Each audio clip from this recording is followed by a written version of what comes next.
You're listening to the Cantina Cast,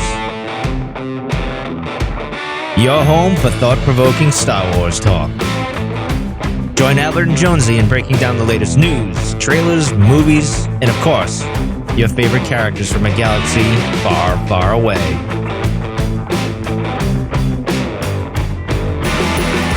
Hello, everyone, and welcome to the Cantina Cast. My name is Albert Padilla, and this is episode 419, our breakdown of the Ahsoka Tano, or the Ahsoka teaser trailer stuff that was shown at Celebration, as well as a quick look at Skeleton Crew, which is going to be a skeletal episode because, quite honestly, they didn't give us a whole lot to discuss. Nonetheless, we're here.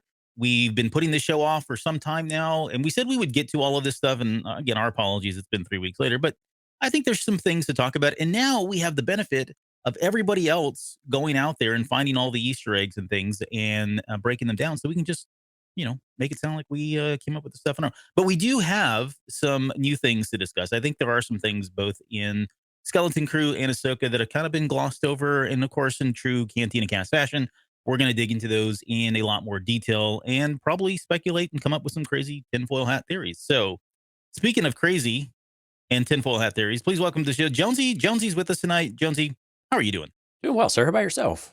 I'm good. It's always important to ask how someone else is doing when they ask you how you're doing, right? It is. Like some people just like, oh, fine. They kind of go into their whole spiel, but no, I want to know how you're doing. Yeah, most of the time I don't really care, but you're right. It is polite. You should ask how the other person, I'm kidding. But only if you mean it. Only if you mean it. Right. I'm doing good. I really appreciate the amount of work you put into that intro. You cleaned it all up. Looks great. We've got the new logos in there now. So you even got the whoosh sound. That's right. Yeah, that was a big debate point, whether or not to have the whooshes in there or not. I'm like, no, put the whoosh in there. Put it in there. He's like, I found one. Dang it. Yeah, we had to go find the right one because I didn't have the one you originally used. But so I had to do a little bit of wizardry, but I found something. No, it looks great. Thank you for doing that. And it incorporates all of the logos that we have access to now. I don't think there's anything missing, but I like that you cleaned them up too. Some of them were just, I slapped them in there originally, but you went all out. Yeah, that was the thing. Like for those that don't know, some of those images, those early ones, especially those first 2 or 3, I think Albert went and grabbed a snapshot off the website or something, or a Google cached version of the website or something. So they were really low res. Mm-hmm. And so trying to get those scaled up, basically one of them had to go and just recreate from scratch. Thankfully, it wasn't too difficult, but man, yeah, some of them are I'm just glad that we have them, because that first one's really cool. Like the neon sign one. I always liked that one. I wish I could redo that one, but I don't know what font they use. Well, we might have a new logo coming out here soon. That I'm glad I teed that up for you. Yeah, just teasing that out there. There may be a new logo coming out, not to replace the main logo, but something else. Yeah, I mean, little fun thing on the side. Some things we're working on. Yeah, variation. I'm going to call that the 97 re-release intro. All right, like Lucas, you wouldn't clean them all up like Lucas did back in 97. There we go. And we inserted new footage. Yes, Jabba. I don't know if you guys caught Jabba, but he was in that intro there. Yeah, but in my version, Han still shot first. Yeah, so very subtle changes. And there's no McClunky. There's no McClunky. Or is there? Well, that would have been we're stalling because we have no news. Well, we got 2 pieces, right? I've told Albert before he came on air that actually StarWars.com you could tell it's really slow when StarWars.com starts releasing do-it-yourself videos. And so they released this do-it-yourself, not a video, but a series of instructions about how to make your own little miniature Starlight Beacon bookends. Oh. And so this was like right up your alley, and it's kind of cool. It's just made out of like toothpicks and bottle caps, basically. And once you paint it and everything, it actually kind of looks pretty cool. And all right, and it's just like 2 little blocks, and they just rested in there. So it's pretty fun. You can go check it out on StarWars.com. But we did have like real news though, and we talked about this a few days ago. But we have a book that the embargo is now up. Yeah. Do you have your book with you? Oh no, it's in the other room. Shadow. I have it here. I don't have the cover because I take the jackets off as I get it. I wasn't really gonna bring it up, but I thought maybe you had it behind you. So Shadow the Sith. We've talked about this book quite a bit lately. Is that focusing? No, I'm trying to hold up the spine. This book is finally out. I should say no. The book's not out. The embargo is lifted today as of the 14th. So we can talk about it. I have my review written about 3/4 of the way. I'm going to record it probably. Maybe if we get out of here early enough, I'll record it tonight. If not, it'll probably be Thursday, and I plan on releasing that on Friday. So Friday morning, we'll have a non-spoiler review, and then Jonesy and I are going to come back and talk about this because there's quite a bit to talk about. And I guess I can. The only thing I'll say is what I had mentioned to. I posted this on Twitter to Adam Christopher. I don't think the fandom is ready for this book, and I mean that in all sincerity. This book crosses every single form of Star Wars at every level. It's everything from the prequels to the Old Republic stuff. They've got sequel stuff in there. They've got original trilogy stuff in there. Characters you were not expecting. It's just a plethora, and it does so without being like overtly, cheesy or overtly in your face or on the nose. It's These not are trying to just- be. Yeah, it's not trying to be like smarter than it is. I'm saying, No. well, look all this stuff I know. It actually works into the story. Yeah, it's Yeah. it's so much fun. I can't believe. Well, it's This fun book when you being got to promoted. talk to Adam Christopher too. Like he gave you just little tidbits about how long the original draft was, and some things like that. And I think you said this when you showed us the book last week, where it was still a massive book when it comes in. It was Yeah, much thicker yeah. than we anticipated. Yeah, I mean, it's nearly 500 pages long, but it doesn't feel like it. Like I said, it reads pretty quick. So more on that coming up. We may have a special announcement regarding this book too. That's all I'll say. As well. So lots more to come around that book, but please pick that up on June 28th. You owe it to yourself. I think somebody in Discord asked me how I forget who it was now. Was it Lucid Truth? Someone asked how the book was, and I said it's been the best Star Wars, in my opinion, the best Star Wars book that's come out since The Rising Storm. Wow. It is probably still one of the better Star Wars books overall, in my opinion. And I know that's a bold statement, but I stand by it. So And it's such an easy read. I mean, that's the part that's crazy. Even though it's jam packed and it's good. I'm a good ways through it, and it's just so easy to read. It's just it's Mhm. not difficult to consume it, and you just keep wanting to turn the pages. And man, any entertaining book, you're gonna have something like that is really cool. Yep. Yep. Okay. Beyond that, I don't think we have any other news, although we do have a new member to our Patreon subscription. Want to thank Daz Davies. And Daz was somebody we met out at Celebration. It was like the will of the Force brought us together. The will of the Liverpool in soccer. / Man United. Yeah. Right. Because they're United fans. They're not Liverpool fans. And there's very distinctly. I was two trying different not to types- acknowledge that part for you. Just Yeah, two different classes of people. And I won't say which where they sit or where I sit because it's all about their point of view. But no, seriously, Daz, thank you so much. This is a gentleman that we met there at Celebration. We had a super great cool time guys. talking to him and his buddy, and he just happened to tune into the shows, and now he's a Patreon member. So thank you so much for doing that. And it's coming from across the pond there, so it is a little bit pricier because of our weak dollar right now. But so that's even a more thanks for doing that. It was kind of cool. It was like seeing something come across in pounds. I was like, all right, we've made the big times. Now we're getting it in different currencies. Yeah. Hey, and before we get started, huge thanks to our Plus Little Extra members, Mike and Kathy, who are at the special tier, going a little bit extra. We certainly appreciate all the extra support. And of course, anybody that's interested in checking out our Patreon, we do have exclusive content out there. We're a little behind on that because there's been so much we want to put out in our normal general feed, but we will be getting to that as soon as things settle down a little bit. Once Kenobi is done, we'll be able to get into more regular rhythm on that. But you can check that out at cantinacast.com/Patreon. And there's a tier for everyone. Starts as little as $1. So if you guys like what you're hearing, please consider contributing to the show. Everything you guys put into us gets put right back into the show for keeping it running and any other opportunities we might be able to have a little bit later on. So, but again, thank you guys for supporting us, as well as those who just tune in and listen. We do appreciate it. Yep. Operators are standing by to take your pledges at this time. It's kind of like the Jerry Lewis telethon, if anybody remembers that. It is. That would be kind of fun to do. No, I mean, I don't know how we'd come up with. We'd have plenty of content. We'd just have you talk for 4 hours. Be great. Thank you. I think that's a compliment because I actually like Jerry Lewis, but I don't know. It sounds like Those telethons, man, Light-handed. those take a lot of planning and effort to keep them moving. And it takes a Yeah. very special person to not make it boring. right. To find people that are no longer that are washed up in Hollywood to come on air and do something special. So we just need to find people who are washed up in podcasting. Yeah, right. Yeah, we got a lot of them. We'll call Mike up here. Oh, I'm kidding. Oh, that's not true. No, I. Oh It no, might not no. be true. Yeah, Can't who say knows? anything. That's right. There might be some news coming with Mike Rondo, not Star Wars related. Yeah. I mean, it wouldn't be the first time there were news with Mike Rondo, but Yep. Check the anyway. city blotter at any given time on the weekend, and you may see Mike Rondo's name. I'm kidding. Okay, let's move on. Let's get rolling. What do you want to start with? Let's start with Skeleton Crew, because I think this one was I mean, neither one really has a lot of substance here, to be honest. It was literally like a 5-minute panel or something like that, 8-minute panel. There wasn't much to it at Celebration. Yeah, and we've got a visual aid. We've got some pictures here that we're going to share as well. So anybody that's on the live feed or watching this on YouTube after we posted it, you will get to see that. Otherwise, we'll do our best to explain this, and no promises. So what you're saying is there's a live stream that accompanies this, Albert. yeah, every time we do a show, we record these You live. can check it out on YouTube, Facebook's, and I think even Twitter is streaming it now. Yes, it has the ability, but I don't think it archives it. I mean, yeah, it does. It does. Okay. Yeah, it kind of does.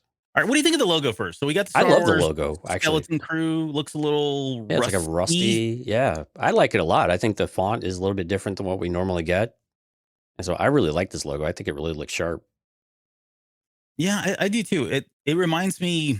I think I said this when we were not on the air or anything, but at Celebration, it reminded me of a logo that you would see like at Galaxy's Edge or something. Yeah. Right. And that's not feedback. I mean, that's not a negative thing. It's very stylized. I do like it too. The font's, like you said, a little bit different, but it feels Star Warsy, if you will. Well, and again, it fits this timeline that we're in, this time frame that we're still in. This is an extension of the Mandoverse, if you will. And I think with that aesthetic, I think it really fits in with that. This kind of grimy, dirty, the galaxy's in this weird place, and things just don't. We're not in a time of the New Republic where they've got their act together and they're everything is being restored and renewed. Reconciliation across the galaxy. Everything is shiny and becoming new again. No, it's still kind of a dump in a lot of ways. And with the story that we'll kind of share what we know, this kind of logo makes a lot of sense too. Yeah, and I have the Grammar Rodeo up, so I'm glad we can stop calling it Grammar Rodeo. Yes, please, thank you. And there's a reason why it was called Grammar Rodeo. I think we talked about this after we came back from Celebration and talking about just kind of our initial thoughts. We may have touched on this. You probably already heard this many times before, but again, this is this was the code name for the show Grammar Rodeo, and it was based on this Simpsons episode where Bart and these three other kids they steal a car or borrow a car, and they head out to go to, I forget where they're heading out to, but their alibi is that they're going to this National Grammar Rodeo kind of thing. And it's about kind of the journey for them going back and forth, which plays into the story. So I just thought it'd be funny to throw this up there because it's the last time we'll probably mention a Grammar Rodeo. I don't believe you. Yeah, I know. But Dave Filoni and Jon Favreau are both the producers. Thanks to Getty Images for these images because I couldn't find anything that was clear. It's directed by John Watts and written by Chris Ford. So John Watts directed Spider-Man Homecoming. Right. And then Chris Ford was the writer. So that's kind of how they paired up. And this is their kind of their Star Wars foray here. So what do you think about that? I mean, Homecoming was widely accepted as an incredible movie. I happen to love it, but any thoughts there around what is that kind of pre-telling what we're going to see here? Well, I hope so. I mean, and again, it's hard to differentiate some of the delivery. I mean, Homecoming had just had so many great actors in it though too, but the writing has always been sharp. It's been witty. It's been solid. It's not been super campy except when they wanted it to be, right? And so I think that bodes well. I mean, and if you think about, the Spider-Man series, you're dealing with younger people, so clearly they can, grab and inspire that type of audience as well. Is not going to just be our audience. And what I really like about it though is like it's centered around, kids, or the kids are a big part of the story. And so for that to be, for that dialogue to fit, presumably what their age group will be, but in a more mature way, I think is really important. And they've found that balance in the Spider-Man movies, which are really important to do because you have a character who's basically a high school kid, but is really smart and has all of these really adult themes going on throughout it. So I think it's a really good blend of hopefully what we're going to be able to see in this one too. And they'll bring that same kind of magic over to Star Wars. Yeah, I agree. I think that certainly bodes well for it. I'm pretty happy that both of these guys are involved. I just noticed, so I've got a close-up picture right now of Chris Ford and I forgot his name, John Watts. John Watts is not wearing a Star Wars anything which I think is atrocious given that he was at Star Wars Celebration. But Yeah, that's yeah, kind of a party foul there. yeah, like dude, you showed up for Celebration. Wear a Star Wars shirt or a hat or Right. something, bracelet. Flannel, I at don't least even. a flannel shirt. Come on. He doesn't even have his lanyard on. Come on, man. You're losing credibility there. Does he have his health bracelet? I didn't see that either. No, I didn't see it. No, I don't think they were. Some of like Kathleen Kennedy didn't have hers on. Number of other people, so I think they were exempt for monetary reasons. So here is the here's the Star Wars Skeleton Crew logo again, but this is the image that they splashed up there when they very nonchalantly said that Jude Law would also be a part of the series, which is the first time that we had gotten any kind of word that anyone other than quote kids were going to be a part of the show. Right.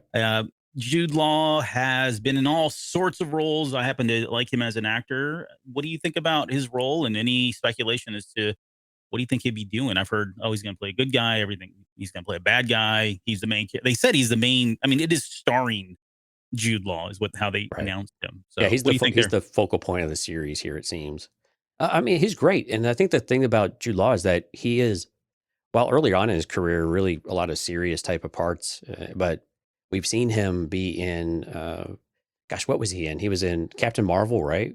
Yeah, he's the kind of the bad guy. Yeah, the good guy turned bad and all of that. And he's been in a couple other things too that have, shown that this is a world that he can step into, but also kind Harry of, Potter. yeah, that's right. Yeah, Harry Potter. Yeah, he's in Fantastic Beasts and in that world, right?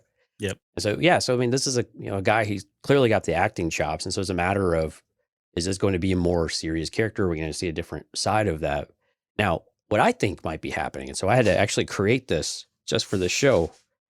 Make sure I've got my aluminum foil. Oh, you got a tinfoil hat on there. Tinfoil hat. Yep. Oh man. Just for you.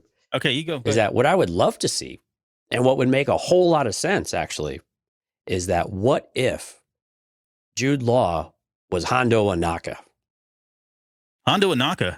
Yeah. And so you find these, so I have a whole theory. So, God, I sound like you today. So you had these kids, right? And they're in this giant ship. I'm sure you've got some of these images. Maybe you could kind of flash them up there rather than we just have this I've got intense that look from image here in a Jude Law. second. He's making me feel things I don't normally feel. Oh, well, But- there you go. So you got this gigantic ship, right? And you got these 4 kids and they're just kind of lost in the galaxy, right? That's kind of the premise. And the story generally is that they're trying to find their way through the galaxy, or they're not really, did they really share if they were finding their way home or? Yeah, it's so well. Go ahead and it says a group of 10 kids, 10 years old. They come from a tiny planet. They get lost in the Star Wars galaxy, and the story is of them trying to find their way home. Right. So I think these kids end up on this, or they don't end up on the ship. I think Hondo is this captain of the ship, and he finds them, and so it's this adventure of Hondo with these kids. And Hondo, you're going to find out he's out, maybe not down on his luck, but again, he's kind of out on the outskirts of something where he lost his crew again to some other scheme he was doing, and he's going to turn these kids into his new crew. And of course, the whole skeleton crew is that you got this giant ship and only 4 or 5 people to run it. But so I think you're going to have, Jude Law being Hondo Ohnaka, teaching these kids the galaxy, and it's going to be like, Peter Pan type action. It's going to be great. Oh, wow. No, I like that. You're taking your hat. Did you see mine? Can you see it? Well, I have my screen like really small. No, nicely done. Yeah. I've got the, I actually put foil on a hat. Wait, did you go do that when you were like, hey, I'm going to go get my water? Yeah. You're such a jerk. I did. I love you.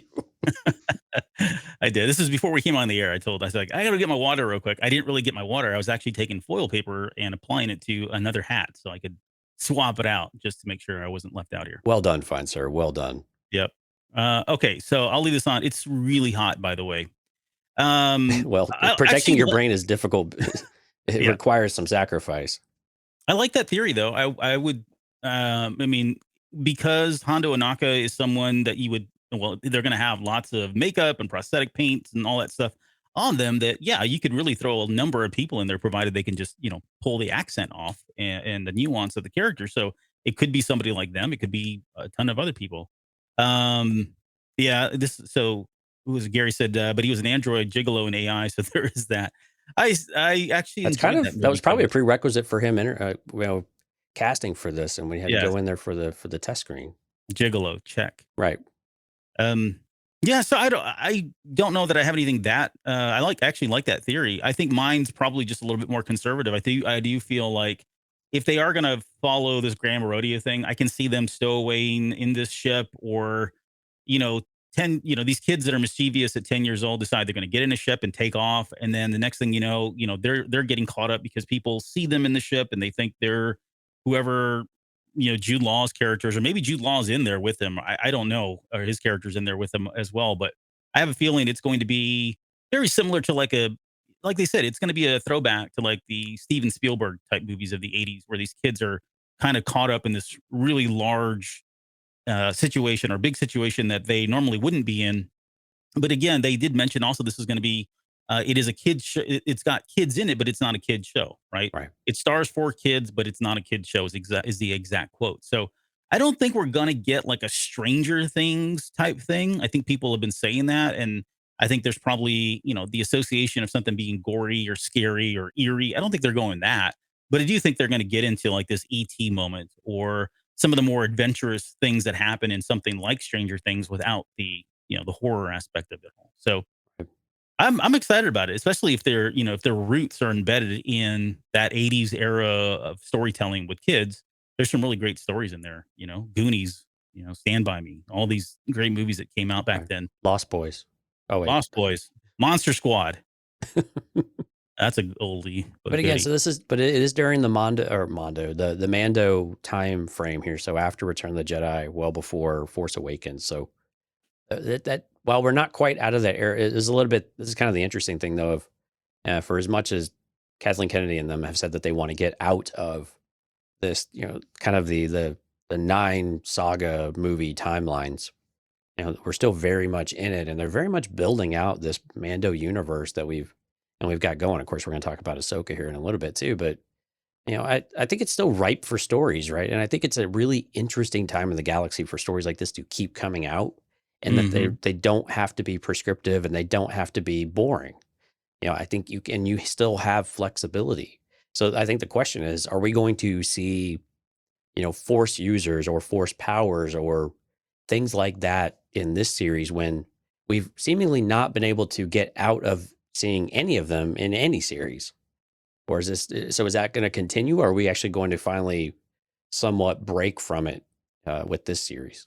I think we will. I think we'll still see that. I mean, we don't, as far as we know, until the resistance comes into power, they're the force. It's where we are when the resistance comes into power, and Broom Boy and all that, where there's heroes out there that are probably still force. It's almost like we're back to where we were during the Kenobi series. There are force sensitive people out there, and we always said there would be. Right. But now we're starting to learn, okay, what's going on with them. So at least they're not being hunted in this time. So exactly. Yeah, exactly right. So I think that's fine. I think it's fair to say that there's probably going to be, I think the force is going to have, it doesn't have to be there, but I'd like to see it be there in some way. Maybe, it doesn't have to be in our face, but could be somebody that's force sensitive. Another thing that came up too, I mean, this is concept art, right? So it's always kind of tricky. It's literally the only concept art they showed. Yeah. Yeah.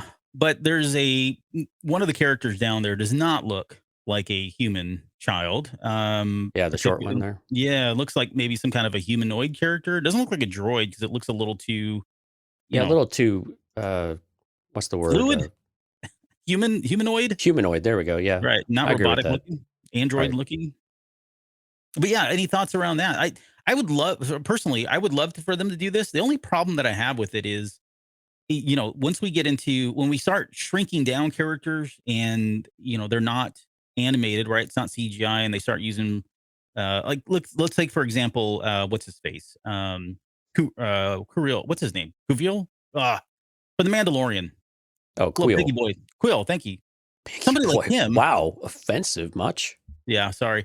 Somebody like him, I think it worked. So I think they could do it. I don't know about getting a child actor and doing that. I don't know how that would go over. Maybe it goes over fine, just without any problems. But that's a lot of makeup and prosthetic and stuff to put on a It's child. hard to put. Yeah, that's the part, right? Unless they're going to dub the voice. Yeah, unless they're going to dub the voice in some way. But I wouldn't mind if it's ET. Maybe it is ET. Wouldn't that be something? The legs are a bit long for ET. But no, what if they actually took that race, which I can't, it starts with an A, I think. And they remember, because it's canon, right? It's canon. It's in Phantom Menace, right? Yeah. So yeah, what if they did that? No. So in all seriousness, no, I wouldn't be opposed to them bringing a child. I just think it's a lot more challenging. It's probably just cleaner to go with, okay, they're all human children or humanoid rather than shrinking one down and tossing a bunch of latex or latex stuff all over them.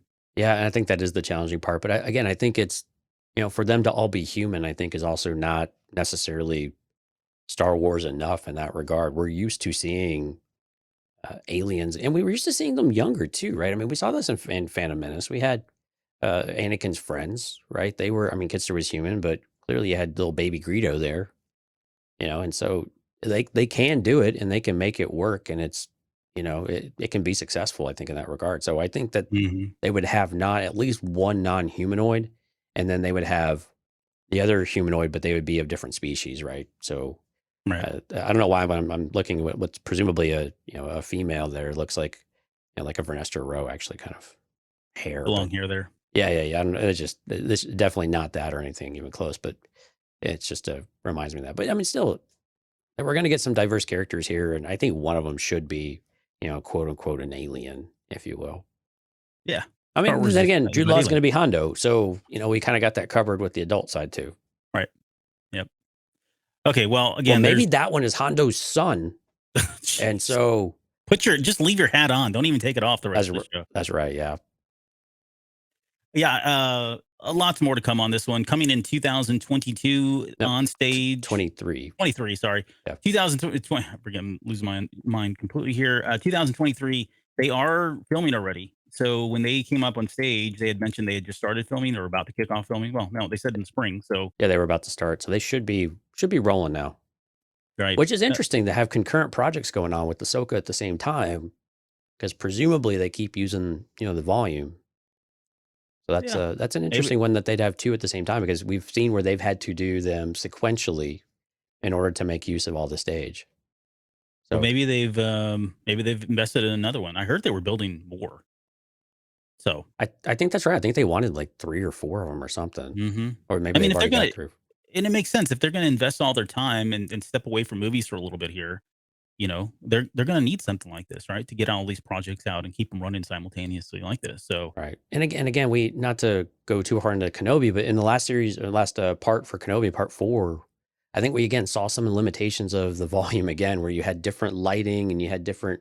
This was like when Obi-Wan was sneaking out Leia in the trench coat. If you look at the scene, like some of the characters are just weird looking, right? And they seem to be walking like towards the window, like a squad of stormtroopers, and you have some that rock in the frame and they're just lit much brighter. So again, I'm hoping that when they do have these revised versions of the volume, that the technology does take a leap forward, and we're able to maybe upgrade what we've got to smooth out some of what is a fantastic idea and what has been really working well, but to really take it to that next level and really continue to push that boundary and to what it's to what maybe we could really do to continue to blur the line between what is film magic and reality. Yep. So what? There was a good question here. Eugene said, "What kind of ship is that?" That's a good question. We don't really know. Yeah. I don't think we've seen one like this before. And again, it's concept art, so it's really difficult to say that's a anything. It could just be a brand new design. It could be. The engines, though, is what I guess I'm focusing on, because it does look like a lot of the blockade runners and the hammerhead class type ships, Yeah, a little with the bit. thrusters like that. But the thrusters themselves, look, they're turning. Look at the front. It looks like they're turning so that they could land. And I Yeah. can't think of a ship in Star Wars, honestly, that has that. Normally, they just kind of pop and go, right? Yeah, definitely reminds me of like what was the ship that would, or the airplane that could do that, where they could rotate and hover? Yeah, it was the, oh, geez, I can't remember either. jump jet. I forget the. Yeah, they may have had a couple of them. I know there were some test jets too there for a while, but yeah, I mean, again, it kind of looks like a freighter ship though, of sorts, which would make a lot of sense. It might be a junkyard ship too, but we'll have to see if that's the final design, or if that one's still in progress or not. Yeah. But again, it looks I mean, I think to your point though, it definitely feels like Star Wars, right? It has the same similar design elements of what we've seen in other material. So it fits pretty well. Yeah, now I'm looking at it. It looks like the front is over here, actually. Because look, the lights are facing down. Oh, there's no window here. All right. Right. And those would be, if those are the propulsion, I don't know. It's weird. Yeah, difficult to Interesting. tell because it's very ET inspired. But it does have like this hammerhead front to it as well, right? If this is the front Right. That kind of going looks like the across to left or right, yeah, but it that does kind of look looks like like the the back. back though. Yeah, Who knows? This interesting. looks like all right. Well, excited about this. The only other thing that I had in here as far as my notes go during when they were on stage, they had mentioned, like you said, does take place during the era of the Mando universe or Mandoverse. And Dave Filoni, of course, being Dave Filoni, went on. He said something along the lines of, "They're all connected in a weird way." Yeah. And then they paused, and then someone said, "Are we being mysterious enough?" And so this is again going back to what we've been talking about, where we think, at least back to the 2020 announcement that Kathleen Kennedy made, that somehow these were going to be all connected in some way, telling some grander story. Now that could be just a grander story in the perspective of they're all connected in this time frame, or it could mean that they're leading towards something, and we're getting these clues, even though we may not see them or pick them up right now. Later down the road, there may be a larger overall story being told, and maybe leading to some kind of crossover event where we're going to get different characters from all these different shows pop up, and I don't know, take Admiral Thrawn down or something. But what do Oh, you you think know about what? that? Maybe these are the love child of Pelimato and All right, we're going to move on. Anything else? yeah, Jude Law is separated from his wife, left her on Tatooine, so they go back to Tatooine. That's how we get back to Tatooine. Yeah, he left her for Jawas, which is the same as leaving her for dead. Wow. No, Wow. not Just wow, man. yeah. Okay, let's see. Oh boy, Ahsoka. let's talk about Ahsoka. Okay, so I don't have the logo up. I think we've probably all seen the logo now at this point, I would imagine. But let's talk about the what we know. Okay, so we know that, of course, Rosario Dawson's coming back. There's been Hayden Christensen now has been confirmed to come back in some way, to be determined. We'll talk about that here in just a second. We got the announcement of who's playing Sabine. So Natasha Lou Bordizzo, I Right. guess is how you pronounce her name. We also know that Mary Elizabeth Winstead, Ivana Sanko, Ray Stevenson, and Chopper was the most recent one that was introduced Playing at himself. Celebration. Yeah. Playing himself, right? Just to be clear. Let's talk about the characters just really quickly. Rosario Dawson. I mean, the only thing that we've already talked about, what we like about her character, her portrayal of Ahsoka Tano. In a little bit, I've got a picture of her Leku being a little bit longer, and they had talked about because of it, and we said this was probably going to happen through advanced technologies. They found a way to make these things longer and still be able to film these, high action shots. But what did you think? I can pull up. Well, I don't want to pull it up just yet. But Rosario Dawson coming back, reprising her role, of course. No Yeah, I big think surprise there. well, and I think when you get to the thing where she pulls back her hood, the audience reaction at Celebration speaks for itself. She has become synonymous with the part, even for some of the criticism that the appearance might have, or some of the creative decisions they've done to do with it. She is now firmly rooted as Ahsoka Tano, and I think that's really cool. I mean, and again, it's a very different character than, or spiritually, it's the same, but I mean, it's definitely got some visual differences now that she's an adult in this way versus Rebels. But I think it's working, and I think she's been well received enough, and we had enough time with her that I think this is just going to be a natural fit. And again, I like this because this gives her an opportunity to really shine in her own way, and to really be that front and center character, and really to really to bring us into Rebels, and for her to have that to have this connectivity with it all. I think it's just going to be a lot of fun to to see that, and to see some of these characters come into real life. And I'm really hoping that we see like a Zeb or something like that too. I think that would be really fun to see an actual Lasat on screen. Yeah, that, and I think they're probably pacing themselves. I mean, we've got to remember where he's at the end of Rebels, Yeah, right? He's now living this glorious life with what's his name out there, Callus. and yeah, and kind of trying to bring back the Lasat species, right? Right. So I think they would go there. Maybe he's a surprise though. Midway, they decide they need his help, or maybe towards the end he's like introduced. I don't think we'll see him out of the gate. I think the way that series ended seems like it's going to be hyper focused on Ahsoka Tano and Sabine being out there and kind of starting the legwork. But Right. Hayden Christensen. So I guess again, one of the worst kept secrets. I think he blew this himself, and then finally he came out on it was on Hollywood Reporter. He did an interview and mentioned that yes, he was going to be in there. So I think that's official now. However, going into the Kenobi series, I think we were anticipating that we'd get a ton of flashbacks or some flashbacks, if, at least with him as Hayden Christensen or as Anakin Skywalker without the Darth Vader type stuff. Do you see it being the same kind of thing where he's more portraying Vader in some way? Because I mean, at this point, Vader's gone.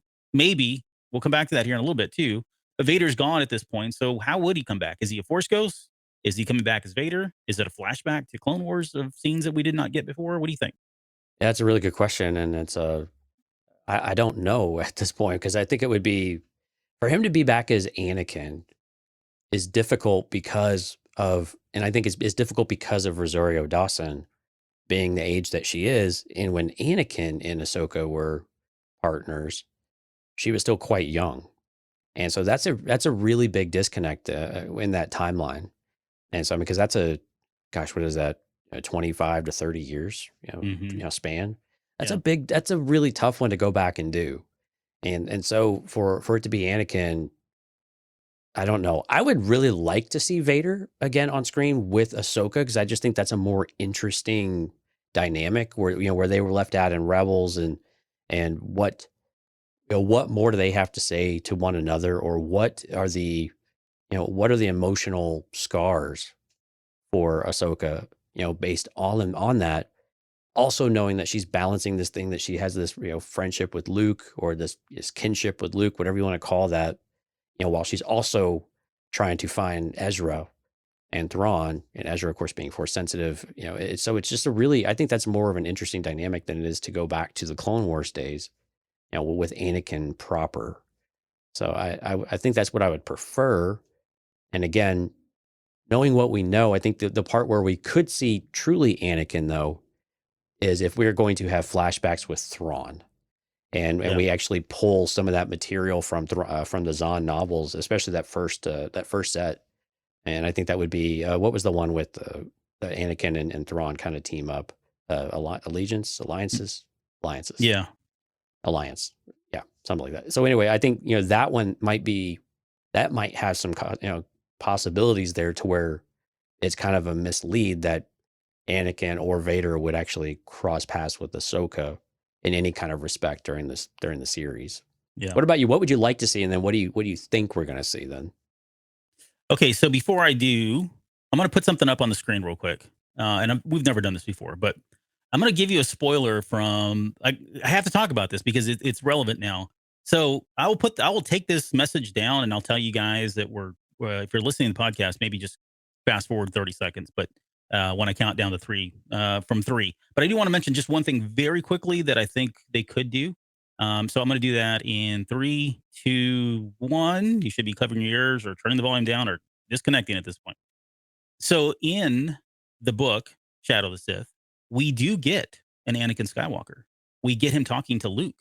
And so I would love for them to take advantage of that and bring him back. Like he is talking to them at this point. So I think it makes sense for them to bring in Anakin or Hayden Christensen, have him play Anakin Skywalker, and he comes back as a young Anakin Skywalker talking to Luke. So there's nothing that would make me think he wouldn't be able to talk to Ahsoka Tano in some way as So well. you think more of the Force spirit then? Yeah, He's already as dead. kind of a mentor. We're not flashing back. We're actually in the moment in Yeah, real because time. because if you think about it, we've got like with Kenobi, That would be an interesting way. I kind of like that actually. Again, Yeah. bring the character into the now rather than keep feeling like we got to go into the past. Right. So Luke had Yoda, Rey had Luke. So who does she have, right? Maybe at this point, maybe they've got their relationship back on track and they've made their peace or whatever. And he's still her master. You know what I mean? And so he's speaking to her and we get to see him. I mean, it would just be so amazing to actually have him back and doing that role in real life. So be cool. All right, I'm gonna turn this off. Okay, now we're back. Hopefully you guys all right. Well, anyways, but that's what I think. That's how I would like to see him come back. Let's talk about Natasha Lou Bordizzo. Yeah. What did you think about that? She's like perfectly cast. Yeah, the physical appearance and the facial features. I mean, if you look at the photo from Celebration in the little, glamour shot they did with Rosario Dawson, she's just such a spot on visual representation of Sabine, and Mhm. and to hear if she really captures the spirit of that character. Because I mean, the cool thing about Sabine is that she's always been very, she's not like the quote unquote hippie of the group, but she's definitely one of the more freer thinkers, right? She's Mhm. the demo expert. She's younger. She's she does the graffiti type of art and that type of work, and so she's definitely the more idealistic of the group in some ways. And so how does that come across? But then also, how does that character really mature from where we've seen her? And we saw her mature quite a bit in Rebels. So where does she go now, all of these years later, as they still are on the hunt for Ezra and as they get close? And what is that? Do we find that there's something more than the friendship with Ezra?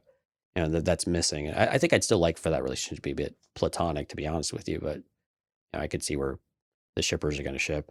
Oh, man, I shipped him in season 1. I mean, it was Well, I mean, because Ezra's like hitting on her every 5 seconds. yeah, that's true, he was. He was really Yeah, enamored by the older girl and just, the pretty girl and yeah, fumbling around all the time. yeah, We've all been there. yeah, Yeah, I actually really like this casting quite a bit. She's from Australia. She's got an Australian accent, of course. So I think she'll probably have to hide that because she didn't have that right right. in Rebels, which is not going to be a big deal. She definitely looks the part. I haven't seen anything with her. I saw a trailer for Voyeurs, and I thought, wow, okay, if you really want to see a lot of Natasha Lou A lot of her, Bordizzo, yes. a lot of her, you probably want to watch that series on Amazon. But otherwise, I think she's going to be a good fit. And you like we'll come back to it because I want to. It's in the screenshot when we get to the when we're talking about the pictures because we're going to go through all 7 of the shots that were shown in just a second. But I do want to come back and visit her look and the aesthetic of Sabine Wren and some things around that. Okay, so the ones that we don't know for sure are Mary Elizabeth Winstead. I know everybody is saying, oh, she's going to be Hera Syndulla. Era, yeah. Yeah, which I would be fine with. I don't mind. I think she could pull that off. What do you think? Well, I mean, if that's her in this screenshot you got up on the screen right now, I mean, No, it is. she's got the height and everything else and kind of the build. I mean, Mary Elizabeth Winstead has that kind of shape and build and everything too. And Yeah. no, she makes my heart like pound a little harder too. Well, this Ewan is McGregor's yeah, very lucky, man. yeah, he's a very lucky man. I would love to see her in that role. We don't know much about Ivana Songno, I think, or Songno. Yeah. I think there's no, so we don't know anything about her, but we do know that Ray Stevenson has confirmed that he plays an admiral, but it is not Thrawn. Of course, that's what he's saying. I can't see him playing Thrawn. I know some people in the chat have already mentioned that they've enjoyed all of his. Who was it? Gary said Ray Stevenson pretty much always plays an awesome tough guy. Ray Yeah. Stevenson in Rome is his best role. Titus Pulo. So I think there's some fans out there. I know a lot of people are excited about him, but I think it's pretty a safe bet that he's going to be an imperial person of some sort, a jerk, right? Right. Yeah.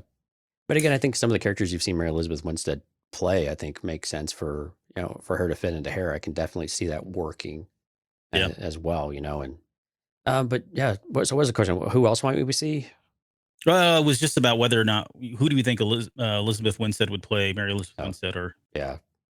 It would be her. And again, I think we were talking about Ivana Sakno. I think we need to have new characters in here. Kind of like what we have with Tara, right, or Tala rather, and Obi-Wan. We need to have some fresh blood in there, so it's just not us going down memory and nostalgia lane. yeah, Even though we've got a new story. But what would be really cool though is to see some of the Empire characters come back, right? And some of the who was the man? I mean, I'd love to see like Admiral Arlani come into play from the Chiss, but I don't think that the Chiss would come in would be pretty, potentially unrealistic. I think hmm, that might be something else that comes later. maybe Um, later. but Yeah. who was the Empire person in Rebels? What was her name? I'm drawing a blank. Oh, the female. Yes. Oh, she died. Oh, did she? Yeah, Oh. she died in the Oh, that's in right. Farewell and the last episode. What's the That's name of the right. I episode? haven't watched Rebels in a while. We need to go back and do that. But Yep. yeah. So again, I'm hoping for a new character though. I mean, we need a little bit of new blood. We need some more. Again, it can't just be. I think Thrawn being the antagonist here. I think there needs to be somebody else that's also helping us get to Thrawn.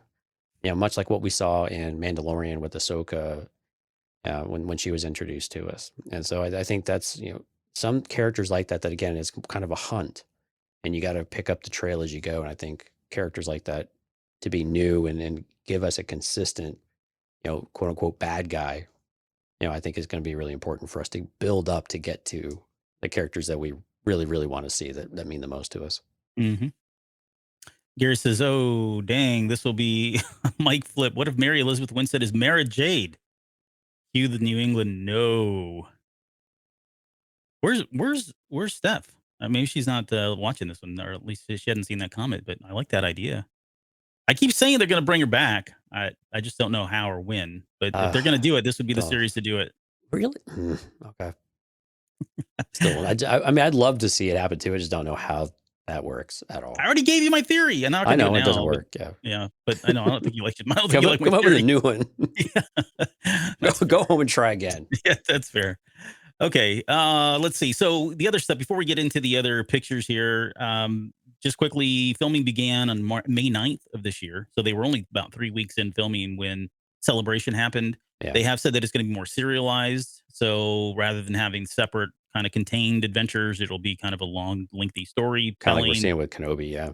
Yep. I like that actually. No, I do too. I think it bodes well. But what do you think about this? I mean, I think everybody keeps saying that it's a foregone conclusion that it is going to be about the hunt for Ezra and Thrawn.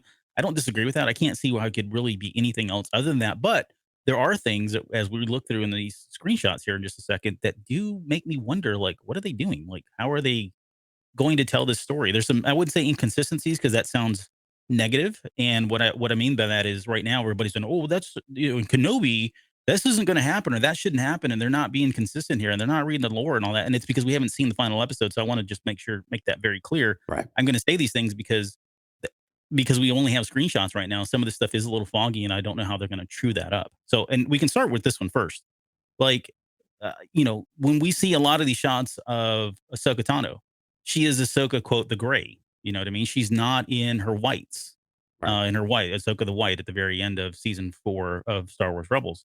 So that leads me to think that, okay, either they're going to change that, or are we getting some kind of a mixture of flashbacks? Like this scene here, the very first shot where you see Harrison Douglas on the left-hand side, you can definitely see Ahsoka Tano. They're kind of walking into what looks like a ship of some sort. But this would have to be, I would think, a flashback of some sort, or we're going to start in the past before and lead up to that moment when they take off. Or maybe they take off at the very end of the first episode to go find. Well, but Ahsoka's not in the whites when we see her Mandalorian though either. Yeah. So I mean, you're not combat ready if you're wearing the whites. You're not a Jedi of the High Republic where you don't expect to have combat at all. And so I think that you're in battle gray makes a lot of sense. And again, especially if you're doing any kind of stealth work, wearing white's not going to work too well. So I'm not caught up on color of clothing because if you have more, I mean, hopefully they have more than one pair of clothes or one set of clothes. I mean, Hera doesn't.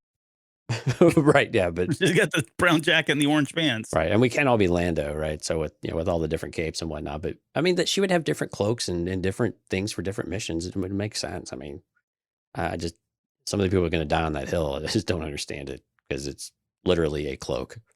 But okay, yeah. No, it's definitely not a hill I die on. Her staff too is another thing that's kind of missing from these shots and from the Mando series. So what happened with that? Again, I don't know. Maybe they don't have to explain these things, but those are the things that I find interesting that they changed. So we'll see. Well, let's see. Maybe not changed. It's that they haven't brought them back or they haven't brought them into it. I preface this by saying that I'm saying they changed it, but I'm acknowledging that it's because we've not seen it yet. Right. So, right. All right. So the next shot is the transporter room. It looks like the transporter room from Star Trek. Let's go with that. A lot. Well, it looks like looks like a ship of some sort, of course. I don't know. This could be that counselor ship. I think this is and I even think this may be it as well. I've actually got a bonus picture in here. It's so what we're showing, first off, I should have said this. This is terrible podcasting. What we're talking about right now is all the material that was shown at the Mando Plus show, right? That panel event. There was actually 2 clips that were shown at the Lucasfilm showcase extravaganza, whatever they called it, bonanza, whatever they called that thing. And I've got a picture of that clip in here. And there was a lot of discussion about whether or not that was the ghost, which we'll come back to in just a second. But I think that this picture here, the very first picture, could be because if you look at the red here and the white, you can see here the white, the red, I guess the walls, if you will, on that. Right. And then you see it here again. You can see the red. It's kind of that accent colors all the way throughout of it, Sure. throughout the ship. It looks like to me that T6 counselor ship that we see at the very end of that last episode of Rebels where they take off. And on top of that, they had the Lego version that was there that was coming out in October of this year. Yep. They had a picture of that. So I don't Yeah. know. I think Not this is probably, coincidental, right? Yeah. I think yeah. this is their quote unquote flagship. This is what they're going to be toting around in. Rather than the ghost, because I think and I think that begs the question. So, what is Harrison Dula? I mean, she's a general at this point, right? We know that at least by Rogue One, she's a general. So she's probably she's around. So she may be doing other things with the ghosts, or maybe she decides to join them on this ship and they I park mean, the ghost somewhere. the ghost might be docked with it, and that's why they're together. So it doesn't mean the ghost isn't there, because Yeah. really it's Ahsoka and Sabine, right? So that the Mhm. ghost wouldn't be there with those two. They have their own ship, and that seems perfectly reasonable. And that Yeah. they would team up with Hera, and the ghost would be with them, I think would make a lot of sense. I think that would be really awesome to see truly live action. I know we saw it in Rise of Skywalker and a couple, we've seen it in Rogue One, but it'd be really cool to kind of see it front and center. Yeah. Maybe in combat and all of that good stuff too. And to be clear, no pun intended, the pictures that we're looking at least for Ahsoka Tano and Harris and Dula, they're walking in. All we can see is their backs. We can't see their faces in any way. And they're fan cam, so they're not the purest of quality here, to where you can get a lot of detail in them either. So you have a little bit of a fuzz factor going on, but overall not too bad though. Yeah, it's like 240 by 80 resolution around there. And here's the one that was interesting. So you see this little hand that's reaching out looks like for a cup.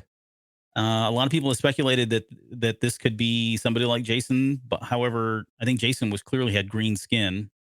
This person's hand is not, but it does look like someone's reaching out with the Force in some way. And does it look human? I mean, it might just be the frame that it was frozen on. It looked like it was human in the It is. playing. It's just the terrible frame that I got here on this one. That's interesting. So, I mean, again, there's Force sensitive characters, and that they would stumble over some of them. It's entirely plausible. Having one ride with them. It could be Padawans, of course. It could be a new character we're just not thinking of, somebody else. And maybe it's Ezra. I mean, the skin's a little light, but I mean, yeah, maybe it's Ezra. I think they're saving Ezra though. But it could no, be. I totally agree with you. Yeah, I think he's definitely not going to make an appearance. And this sooner. does the same aesthetic as here on this table of that blue and the white and the red circle in there. It's Looks very like Crimson Dawn inspired. I was going to say Target, but Target too. Same difference. Same thing, right? It's all about Crimson Dawn owns Target. your focus determines your reality. That's right. Okay, Here's and a then fun one though. This is a fun one. So this is Ahsoka Tano kind of brushing her hand over what look like ancient ruins. These ruins look like a lot of the same ruins that we saw during the World Between Worlds. Yeah, Speculation around maybe that. what's around the Seeing Stone as well.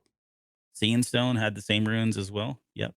Yeah, so I think this is again. I think this is something that could be really interesting about the series, though. Is again, it continues to explore and expound upon the lore aspect of Star Wars and the lore aspect of the Force. Mm-hmm. And I think that could be a really interesting thing, especially within the context of, basically a search and rescue type of, idea of a mission, right? Even though it's been going on for many years at this point.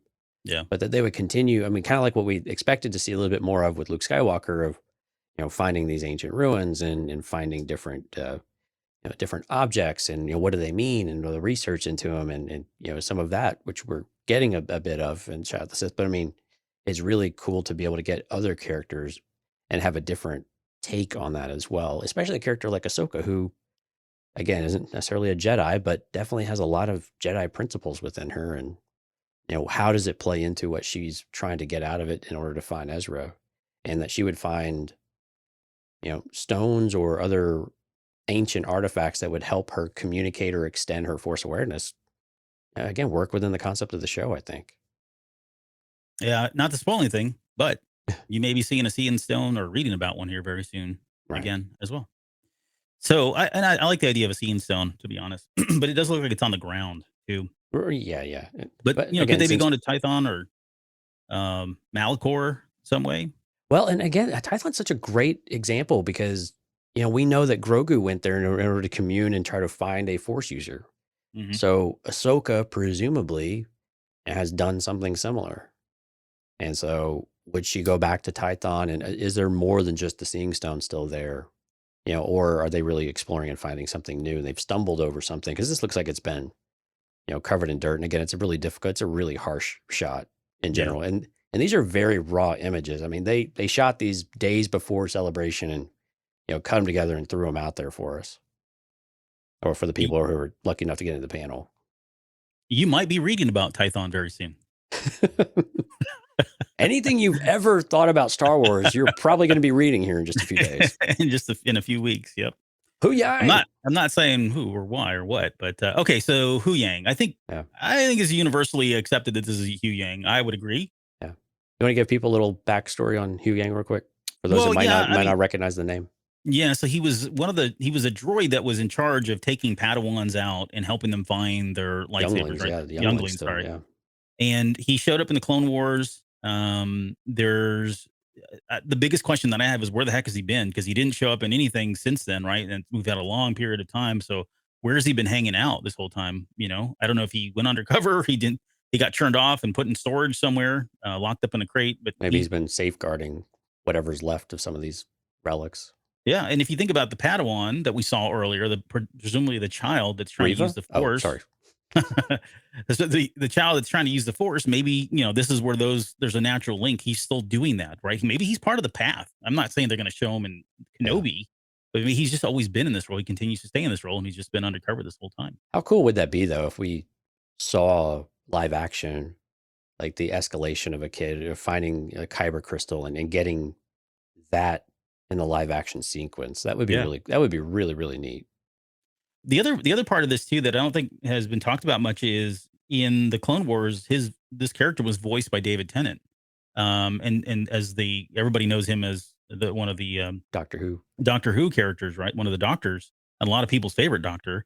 But that would be really neat too. Like that seems like a pretty big announcement to say that you've got somebody like David Tennant coming to Star Wars. I know he was rumored, I think, at one point, or no, it was the other guy. One of the other guys was rumored to play Palpatine before the Rise of Skywalker. It was David Tennant. Yeah, was he? Okay. Because he was he was in Rise of Skywalker, and everyone speculated who it was because it was a name. But yeah, it would be great to have him back voicing the character, and it'd be a pretty easy role for him to just slip in, do some voice recordings, and bounce out. So that'd be great to have him back. But he is and to be just to kind of give you the back even more history on this thing. So this is a droid that existed in the Old Republic era. So think of the SWTOR, the Old Republic. The particular now I won't get into all the details, but this is like a Make 4 droid, protocol type droid, and there's a number of them. There's a main character named Scorpio who's like this really evil looking. She's a female, but she's very evil. She's a very prominent character in that time frame. But these types of droids were all over the place, and there were armies of them everywhere. So the real question, Albert, that all of our longtime listeners want to really know was he in the 1987 West End Games? No, he was not in that. Okay. No, he was. Just want to make sure we got that into this week. You can't miss an opportunity. I don't have anything. Yeah, there hasn't been anything in this so far that would gasp. Let me do that. Okay, so we're here. Here's the scene I was talking about earlier. Where she just unveils herself, and you definitely get to see the longer Laku here from Ahsoka. I've got a better picture here. This is one of the shots that came out from, I think, Entertainment Weekly or Hollywood. One of the magazines had this shot here. Yeah, you can see them there. I kind of, in a certain book that we've been reading that might be available here pretty soon, there's a scene in there early on where they're at the site of a ruins, and honestly, this screen, when I saw this, it conjured up that image right away. So that I know what you're talking about. Yeah, so that might be an interesting connection there as well. Yeah, the only thing that they haven't done yet is her montrals. So basically, her horns on top. Those aren't as big as they were at the end of Clone Wars Rebels, or the end of Clone Wars. So could be. I mean, at some point, I think they'll get there. That makes sense. Having it be top heavy like that, seems like that would be impractical. I think these look great, though. I mean, again, we're not seeing them in action or how they move, or again, there were criticisms about the wrinkles, how they folded with the material, but I think aesthetically, these look great. And I think these are much more true to what we expected to see initially. If we would have got this in Mandalorian, I think we would have, the comments would have been fewer, I think, about the differences between this and Rebels. Mm-hmm. I think these look great, though. I think they did a really good job here. And if you think about her character, I mean, it's a natural progression, and they're going to do that with all these characters, right? Eventually, I think their objective is to kind of make them look as similar as they can to the animated characters, right? Sure. In every possible way. But there is a practical limit to what they can do with technology, and of course, now that we're 2-3 years down the road here, they've gotten better here. So I would expect maybe the Montrells get taller, and maybe she does look a little different. And that'd be cool. And if not, that's totally fine too.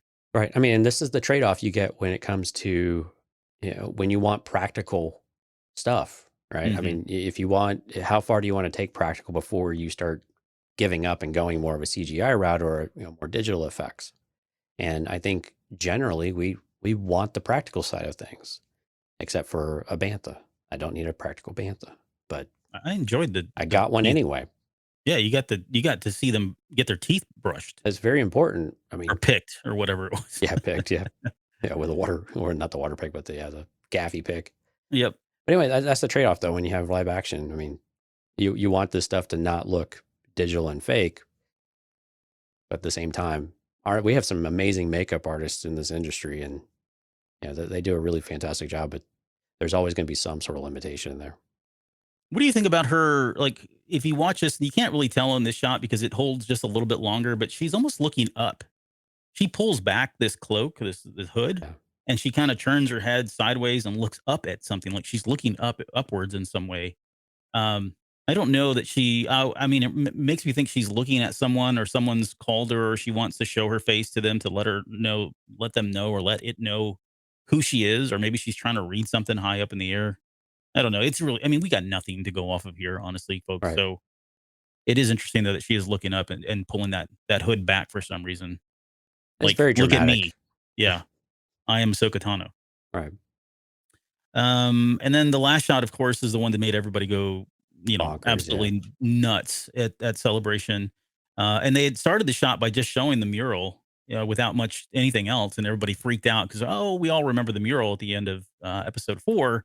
And then you get Natasha Lou Bordizzo walk into the frame, and you can see her now. Her hair has been cut really short. I think in everything I've seen so far, her hair is a little bit longer. But they look like they cut her hair. You can't really tell in here, but it does have a purple color, a purple tone. It's not as bright purple as it was at the end of that episode. But otherwise, I mean, she looks, a like for like in a lot of different ways. Yeah, and again, we're kind of seeing the upper quarter of her torso as well. But the design of the costume looks like it's going to be very on the mark as it comes to Phoenix Squadron, or at least the color scheme and the color palettes there. And it really does seem like it's very much going to feel like Sabine. So it seems like they've really nailed this with both casting and character design and costuming as well. So we'll have to see the rest of it and how that pans out. But very promising. But this was really cool. I think it was a really cool shot to see. I was glad that they brought something like this, and because people just went absolutely bonkers over this. What I can't tell, and this is the other one that I was a little confused on. So I've heard people say they've recreated this shot. I guess they have. I mean, it is similar. It's exactly what happens. We don't know for sure because all we get is this one clip. We don't get to see what happens afterwards. Now, if it is, she ends up turning away with her helmet. It looks like she's probably got her helmet on the side of her like she did in the episode. Right. She turns away and she walks towards Ahsoka Tano, who's standing there as Ahsoka the White with the big staff and all that. But if that is the case, then I'm just curious as to why they would show this, because that would be a flashback if it's a recreation, Yeah, I mean, but again, we saw this with Kenobi, and so I think there's a bit of a precedence there now of, we go back to establish where we were at for people. So not only did they give us the flashback, then we actually get the scenes of Order 66 going on from a different perspective, and so that we would have something similar here to get people back, because we're not going to show them an animation, clip show of everything that happened in Rebels, where we left off. And so it would make sense for them to recreate a few scenes and maybe have a voiceover type of thing that's more of a storytelling, like we had at the end of Rebels with Sabine. Yeah. Kind of given that epilogue, as it was it Sabine or was it Hera? It was Sabine that was Sabine, talking. right? Yeah. Yeah. So, I mean, to give kind of that, that epilogue now turns into a prologue, for the series, I think would be, rather poetic in some ways and really help us get reacclimated to these characters and to really that Rebels vibe of things and really start to, really get us primed and ready for it right away. So you don't have to worry about going back and rewatching a bunch of content either. That'd be great. I mean, that'd be a cool task for them to have reshot, a really quick 1 minute, 2 minute introduction to Rebels and seeing this with the voiceover. Yeah. That'd be great. I actually like that idea. And then we just pick up from this. Like, that'd be awesome if we literally pick up from this moment and go from there. But I think it's probably but they could also go 7 years later. I mean, Sure. exactly Yeah. what we did with Kenobi. I mean, there's so many options, Yep. But I think it's a really great way for us to get regrounded in where we're at. Yeah.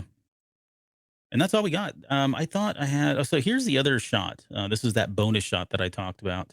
Yeah. You can see Ahsoka Tano here in the middle, and this is at a weird angle here. But if you look over to the right, that is definitely the front. And then a lot of people said, "Oh, it's the ghost cockpit." Is not the ghost cockpit. The ghost cockpit does not look like that. I can assure you Right. that. It is the front of. And I think when we were at Celebration, Tawan, we were all sitting. We went back to the apartment and we were there and we were looking at it. And at the time, I had a better shot, a better clip, and I couldn't find it. Now that clip is completely gone. But we had a better clip of. There's another shot that I could not find that actually shows a better view of this cockpit here. And when you look at the front of that T6 Jedi Counselor ship, it's exactly the same. So that's why I think that's where all of this has been shot, right? If they've been out 3 weeks, they really haven't had a lot of time to go do a lot of different shots. So I would imagine a lot of that footage we saw is all from that same day of shooting or the same couple days. And so I would guess all of this stuff really is kind of taking place on that ship. Yeah, make a lot of sense for it to all be part of the same set. Mm-hmm. They've just got kind of a bigger set in combination with the volume. So yeah, I'm with you. I think this is all on the consular ship. And this is cool. I like that. I like when we get the interiors of these. I mean, the exterior and the design elements of what we've seen, everything from Ralph McQuarrie's original artwork to, the new designs from Doug Chiang and what we actually see into production. But I think it's really cool to be able to get these ideas because it's like Slave One, right? Or I'm Yeah. sorry, Boba's Fire Spray Starship or whatever you want to call it. But seeing it rotate for the first time from the interior just gave you a whole new appreciation for it and just a completely different perspective on how that ship operates. And so getting these types of things for these ships where we haven't really seen the inside anyway. Mm-hmm. But again, it gives you a sense of scale and the size. And again, when you look at, okay, well, how is the Ghost going to, this ship seems like it's huge, like it's potentially very, very big.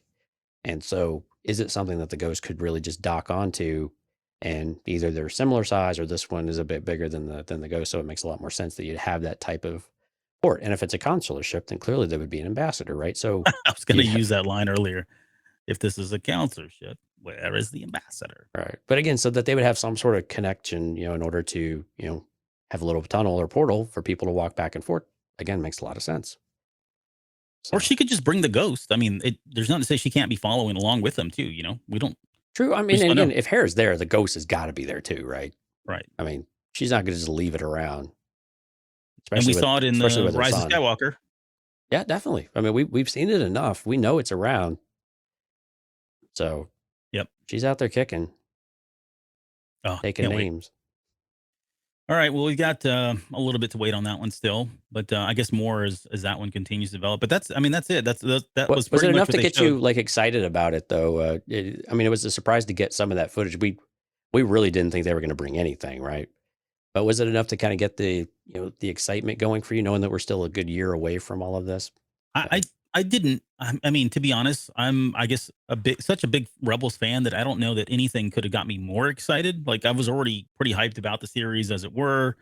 I was hoping. The only thing that I was really concerned about was whether or not we were going to pick this up from there, and there was maybe that 1% chance that they were going to, subvert expectations, and suddenly we're going a different route. That's not the case, at least from everything I've seen, everything they've spoken about. It definitely looks like we're going back after Ezra, or wherever Ezra is, wherever Thrawn's at, you're going to find Thrawn. There's, especially like in The Mandalorian, when we know that Ahsoka Tano asked that, I forget what her name was, but she asked her, where is Thrawn? Right. So we speculated about whether or not Thrawn has come back and maybe Ezra's gone still. And that's why, you know what I mean? Because why would she ask that question about where Thrawn is? I mean, it could go either way. So anyways, what I'm saying is there was a lot of speculation about where the story was going. And with this release and some of the other clues that we've got, I'm pretty confident that that's the path they're going to take, no pun intended. So I'm pretty excited about it. I mean, I couldn't ask for something more than people have been calling this a sequel to Rebels, and I don't really have a problem with that. I think it's going to be a different tone. I think it's going to be a different type of series, right? I mean, it's the spirit of Rebels for sure, and we're picking up that storyline. But I don't know that it's safe to call it a sequel just yet. I don't want to call it season 5. Is Filoni actually writing this? Or is he just producing and directing? As far as I know, he's behind it in every way. They haven't been very clear. All they've said is Dave Filoni and Jon Favreau are producing. I know Filoni's directing for sure. Yeah. Because this is his official directorial debut series. He owns all of it.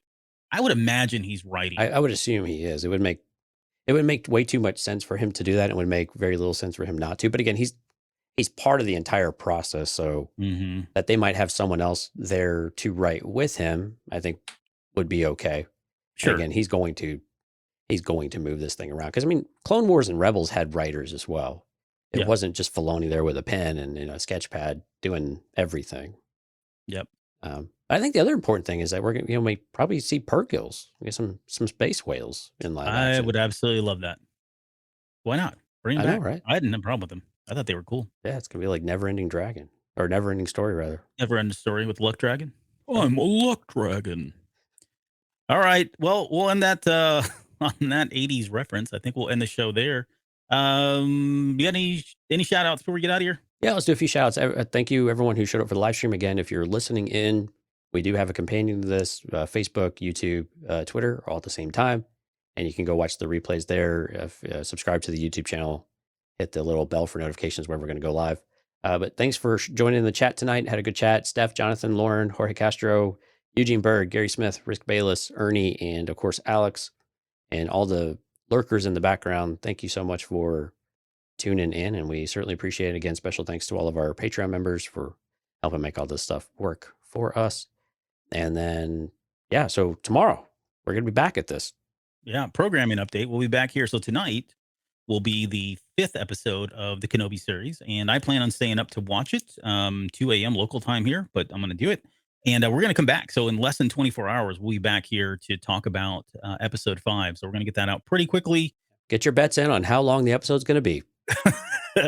Well, yeah, and I'm gonna try to watch it as many times as I can, even though I've got work and a couple other things I got to get done tomorrow. But we will be back within 24 hours to bring you guys that latest. And I know if you hadn't had a chance to watch it, that's fine. We get it. It's going to be so quick. So come back to listen to the podcast or watch the YouTube feed once you've had a chance, and hopefully you can join us if you've watched it before then. And again, we'll be very generic with how we post the episode out there, so there won't be any spoilers or anything. But go watch it. What are you waiting for? Yeah. Let's see. And I think that is gonna be it. I'm trying to think if there was one other thing I was gonna make mention. I already talked about Shadow of the Sith. That'll be later this week. You'll get that non-spoiler review. Did you update the outro credits with our new Patreon? Not with Daz. I mean, that came in today. So Daz, I apologize. I didn't get your name in here for this one, but you will be here on the next. All right. With that, we'll see you guys tomorrow for Kenobi Part 5.